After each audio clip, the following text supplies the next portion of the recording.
Welcome! Today, we're taking a close look at the AI firm SenseTime. We're going to deconstruct a fundamental transformation in its core business, a strategic pivot that has significant implications for its financial performance and its competitive position in the market. So, what's the core thesis here? It's that SenseTime's recent performance isn't just a blip on the radar. It's the direct result of a very deliberate and accelerated pivot to generative AI. This strategic shift has quickly become the company's main growth engine, and it's completely reshaping its revenue streams and strengthening its overall financial outlook. So, how exactly did they architect this change? Well, it all starts with a strategic reorganization they completed in 2024, a framework the company calls 1+X. This framework is really the key to understanding everything else. It creates a very clear operational split within the company. What it does is it divides the firm into two distinct parts. This sharpens the focus on the high-growth core, while at the same time it insulates that core from the cash burn of those longer-term, more exploratory ventures. The division is actually pretty straightforward. The one represents the core engine. This is all about generative AI, and it's where all the group's resources are now being concentrated for near-term growth. Then you have the X. This part includes the innovation ventures, things like smart driving and robotics. These businesses are now structured to operate and find financing on their own, which effectively shields the core business from their capital requirements. Okay, so that's the strategy. But a blueprint is one thing. The real proof is always in the numbers. So let's dig into the financial results and see the tangible impact of this transformation.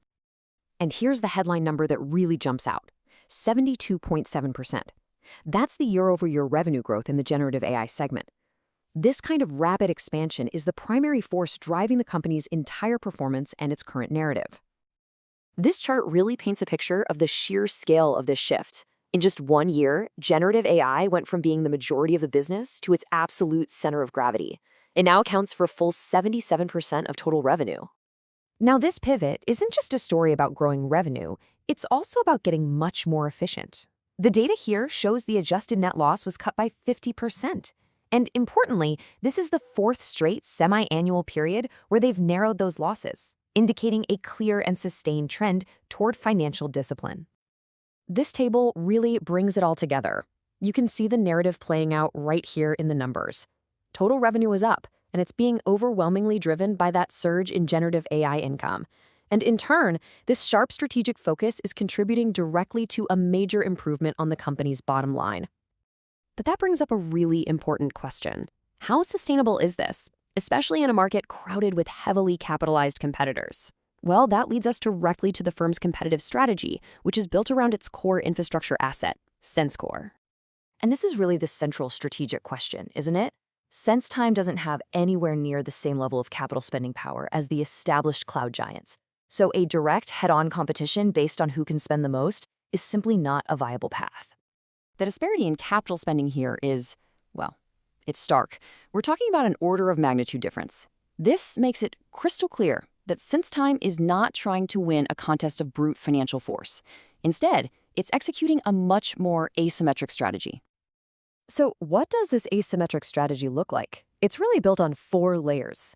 It involves having a tightly integrated system, from their own infrastructure right up to the applications.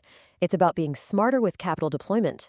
They're engineering for maximum hardware efficiency, and they're adapting to domestic hardware to secure their supply chain.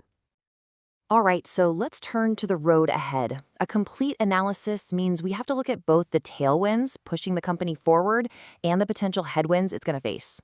When you look at the key external forces, you get a balanced picture.